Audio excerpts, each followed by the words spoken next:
కేటీఆర్ విలువల్లేని రాజకీయం చేస్తున్నారని విమర్శించారు నాగర్ కర్నూలు ఎంపీ మల్లు రవి. బీఆర్ఎస్ 10 ఏళ్లలో సాధించలేని అంశాలను సీఎం రేవంత్ 10 నెలల్లో సాధించారని చెప్పారు. కేటీఆర్ ఇష్టం వచ్చినట్లు మాట్లాడితే భవిష్యత్తులో మూల్యం చెల్లించుకోవాల్సి వస్తుందన్నారు. ఫెడరల్ స్ఫూర్తితో సీఎం రేవంత్ రెడ్డి ఢిల్లీ పర్యటనలు చేస్తున్నారన్నారు మల్లు రవి. రాజకీయాల్ని పలచన చేస్తున్నాడు, విలువ లేకుండా చేస్తున్నాడు.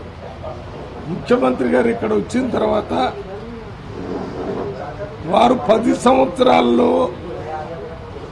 తెలంగాణ రాష్ట్రానికి రావాల్సినటువంటి నిధులు కానీ ప్రాజెక్టులు కానీ సాధించలేని అన్ని ఈ 10 నెలల్లోనే ముఖ్యమంత్రి గారు సాధించారనే విషయం తెలియజేస్తారు. ఇదే రకంగా మాట్లాడితే దీనికి భవిష్యత్తులో కేటీఆర్ గారు భారీ మూల్యం చెల్లించాల్సి ఉంటుంది. అనవసరంగా ఏ రకమైనటువంటి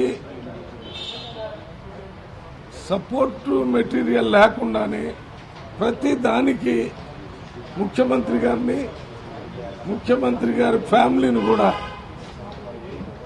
అనవసర విషయాల్లో ఇన్వాల్వ్ చేసి రాజకీయంగా బురదల్లేటటువంటి కార్యక్రమాలు చేయొద్దని, చేస్తే కాంగ్రెస్ పార్టీ ఎంపీలుగా కార్యకర్తలుగా మేము కూర్చొని ఉండేది లేదు. మేము కూడా అదే రకమైనటువంటి కార్యక్రమాన్ని చేస్తామని హెచ్చరిస్తున్నాం.